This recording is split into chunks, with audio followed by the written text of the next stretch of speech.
Good morning students, welcome to my YouTube channel mathematics with Avi Garg. स्वागत है students आप सभी का इस नए लेक्चर में। आज हम ऑपरेशन रिसर्च में कुछ थ्योरम्स पढ़ने वाले हैं। अभी तक हमने काफ़ी सारे मेथड्स पढ़े हैं। चलो एक बार रिमाइंड कर लेते हैं कौन कौन से मेथड पढ़े थे। फर्स्ट आपने सिंप्लेक्स मेथड पढ़ा था, देन रिवाइज सिंप्लेक्स मेथड, फिर हमने पढ़ी थी कुछ बाउंडेड वेरिएबल प्रॉब्लम्स सॉल्व करी थी, ठीक है।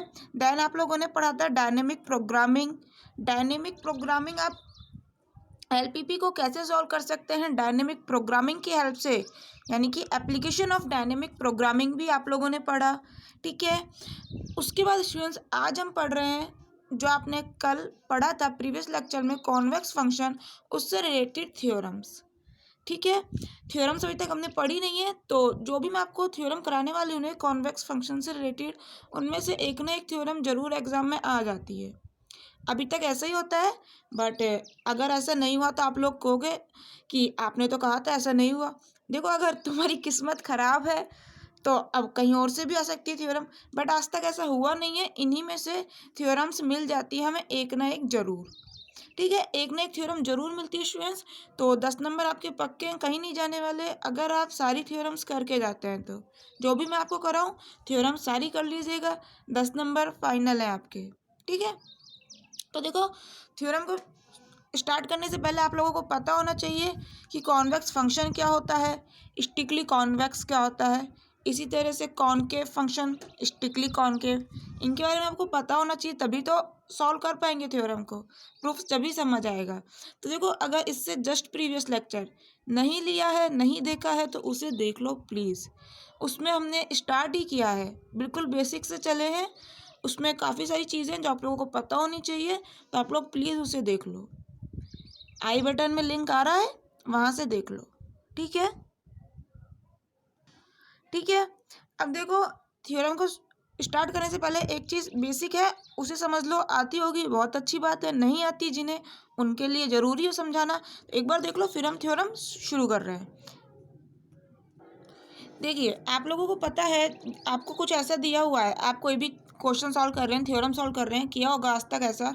अगर कुछ ऐसा देता है कि x greater than equal to less than equal to 2 and x आपका ग्रेटर देन इक्वल टू 2 है, यानी कि यहाँ हम क्या कह रहे हैं, x है जो आपका कोई भी वेरिएबल होगा वो या तो 2 के बराबर है या फिर 2 से छोटा है, ठीक है। 2 से छोटा नंबर लाइन आप लोगों के माइंड में है, नंबर लाइन माइंड में चलाओ और उससे देखो 2 से छोटा, यानी कि यहाँ जा रहे हैं हम।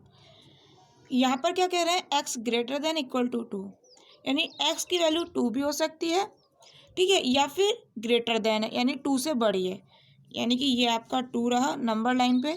यहाँ आप कह रहे हैं इस तरफ जा रहे हैं और यहाँ आप कह रहे हैं इस तरफ जा रहे हैं।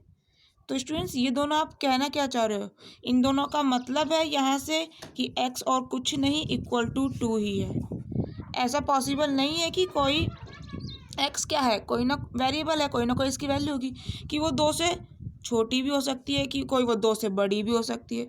ऐसा पॉसिबल नहीं है। इसका मतलब ये इक्वल टू वाला साइन आपका यहाँ एप्लीकेबल है, यानी x इक्वल टू 2 है। तो यहाँ से क्या बात समझ आई, यदि x less than equal to y है और x greater than equal to y है, तो इसका मतलब है x इक्वल टू y है। और यदि ऐसा दिया हो x इक्वल टू y है, तो आप लिख सकते हो ये वाली कंडीशन भी एंड ये वाली कंडीशन भी, ठीक है, समझ आया, ठीक है। एक बात और देखो, यदि आपको यहाँ पर इस तरह से दिया है x less than equal to 2, तो यहाँ पर हमने क्या कहा कि x की वैल्यू इक्वल टू 2 भी हो सकती है और लेस देन भी हो सकती है, ठीक है। दोनों में से कोई एक चीज़ भी हो सकती है, हो सकता है दोनों हो, ठीक है। यहाँ पर हम ये बात कह रहे हैं। तो स्टूडेंट्स यहाँ पर हमेशा ध्यान रखना, मैंने ऐसा नहीं कहा है कि स्ट्रिक्टली लेस देन 2 है, इसे हम बोलते हैं strictly less than. Strictly word आपको समझ आ गया है, क्या मतलब निकल रहा है यहाँ पर, ये हम कह रहे हैं स्ट्रिक्टली 2 से कम है, यानी कन्फर्म 2 के बराबर नहीं हो सकती है x की वैल्यू कभी भी, स्ट्रिक्टली कह दिया हमने। और यहाँ 2 से कम भी हो सकती है और 2 के बराबर भी हो सकती है, ठीक है।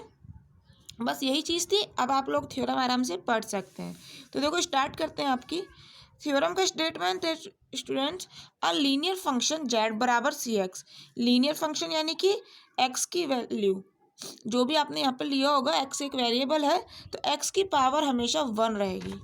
लीनियर का मतलब यही होता है, आप लोगों को पता है। अगर हम लिख रहे हैं यहाँ पर देख लीजिए एक्स स्क्वायर, तो इसका मतलब क्या है, ये फंक्शन लीनियर नहीं है, ये क्वाड्रेटिक हो गया क्योंकि पावर 1 से ज़्यादा हो गई।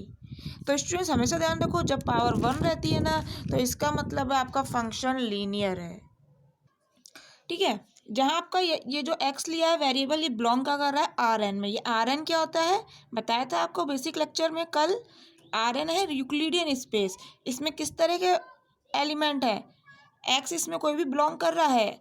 ठीक है, तो ये एक्स किस तरह का होगा, क्या इसकी वैल्यू 1 होगी 2 होगी, नहीं, ये आर एन में बिलोंग कर रहा है, आर में नहीं बिलोंग कर रहा। यदि आर में बिलोंग करता ना एक्स, यदि एक्स आर में होता तो हम कहते हैं एक्स की वैल्यू हो सकता है 1 हो 2 हो, कुछ भी रियल नंबर हो सकती है।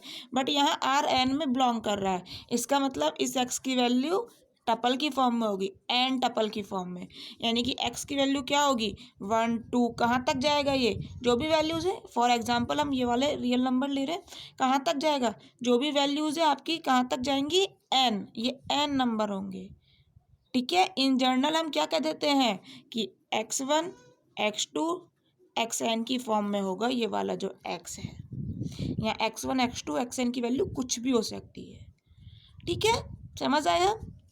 देखो, तो x आपका आर एन में बिलोंग कर रहा है यूक्लिडियन स्पेस में, इसे हम ई एन से भी लिखते हैं।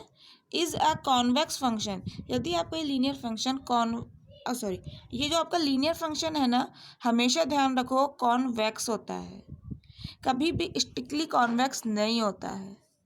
लीनियर फंक्शन कॉन्वेक्स होता है और कॉनकेव होता है, बट ना तो स्ट्रिक्टली कॉन्वेक्स होता है ना स्ट्रिक्टली कॉनकेव होता है। समझ आया।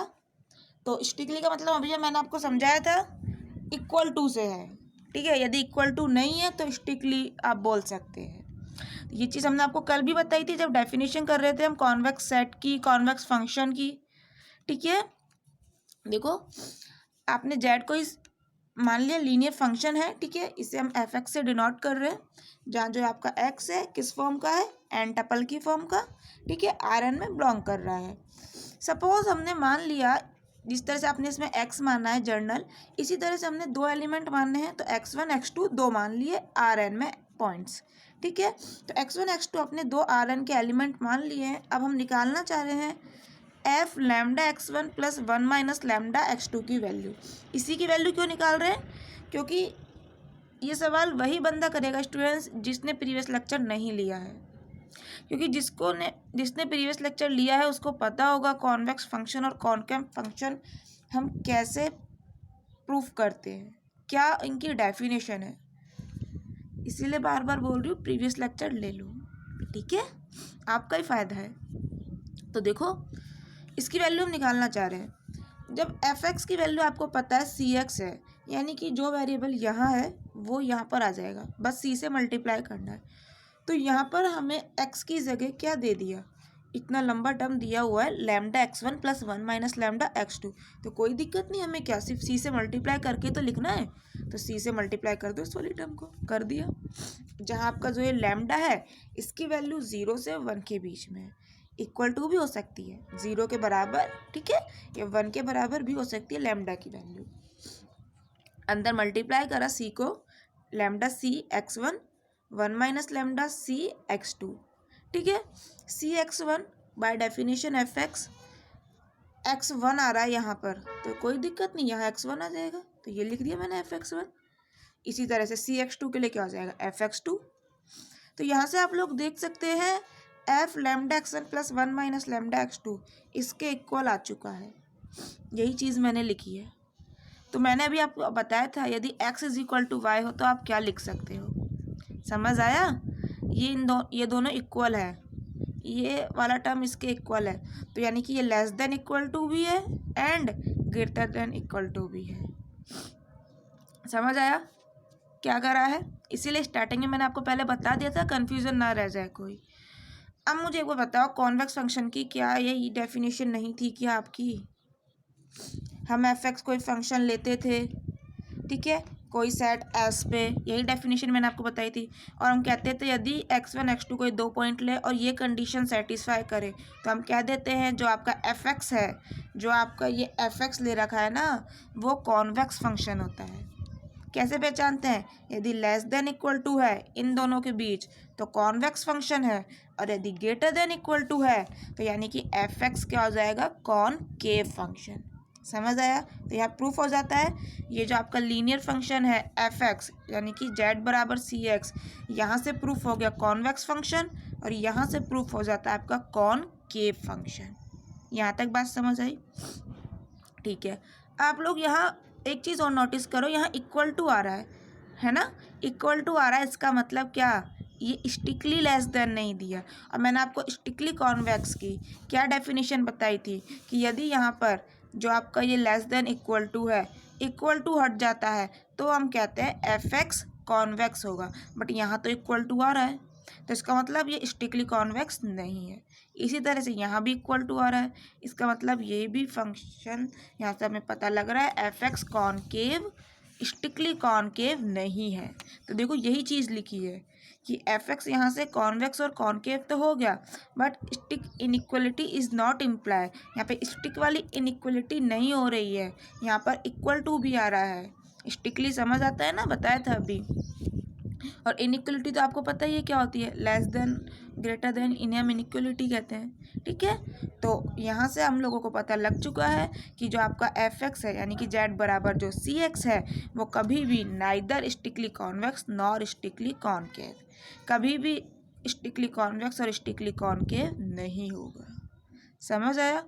ये वाली थ्योरम बहुत इजी थ्योरम है, यदि एग्ज़ाम में आ जाती है और आप लोग इसे छोड़ के आते हैं तो स्टूडेंट्स कुछ नहीं कह सकते। मतलब बहुत इजी थ्योरम है, कुछ भी नहीं करना, सिर्फ डेफिनेशन पता होनी चाहिए जो मैं आपको पहले ही बता चुकी हूँ। ठीक है, नेक्स्ट लेक्चर में हम एक और थ्योरम प्रूफ करेंगे, उसमें मैं आपको बताऊंगी स्टूडेंट्स कि यदि हम कुछ कॉन्वेक्स फंक्शन का सेट ले लें, मान लो आपने 3 कॉन्वेक्स फंक्शन ले लिए f1, f2 और f3।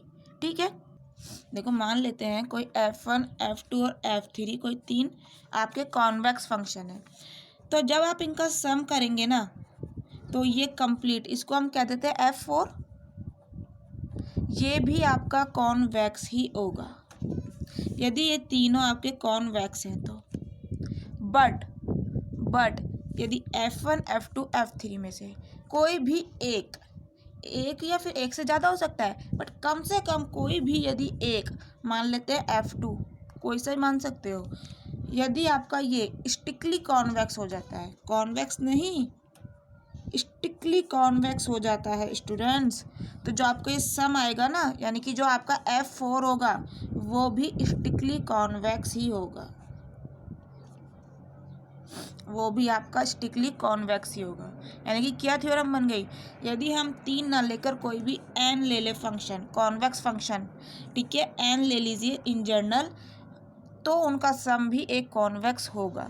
बट यदि उनमें से कोई भी एक, एटलीस्ट उनमें से वन, कोई भी यदि एक स्टिकली कॉन्वेक्स हो जाता है तो जो वो सम आएगा ना वो भी स्टिकली कॉन्वेक्स ही आएगा। एक या फिर एक से ज़्यादा हो सकते हैं, ध्यान रखो, बार बार बोल रही हूँ, एटलीस्ट वन, यानी यदि एक भी आ गया ना तो स्टिकली कॉन्वेक्स होगा आपका सम। ठीक है, 2 हो गए जब भी होगा, 3 हो गए जब भी होगा, मैंने एटलीस्ट कहा है। तो समझ आया क्या पढ़ने वाले हम नेक्स्ट लेक्चर में? नेक्स्ट लेक्चर में इसका प्रूफ देखेंगे, बहुत अच्छा प्रूफ है, एग्जाम के पर्पज से भी अच्छा है, एग्जाम में आ सकता है। ठीक है, तो नेक्स्ट लेक्चर में उसे हम देखते हैं। और बस यहाँ तक के लिए इतना ही स्टूडेंट्स, प्लेलिस्ट आपके सामने है, आप लोग वहाँ से देख सकते हैं, फंक्शनल एनालिसिस की भी और ऑपरेशन रिसर्च की भी, जो भी आपने लेक्चर लेना है वहाँ से ले सकते हैं। इम्पोर्टेंट लेक्चर है, एग्जाम के पॉइंट ऑफ व्यू से अच्छे हैं। ठीक है, सो थैंक यू स्टूडेंट्स, मिलते हैं नेक्स्ट लेक्चर में।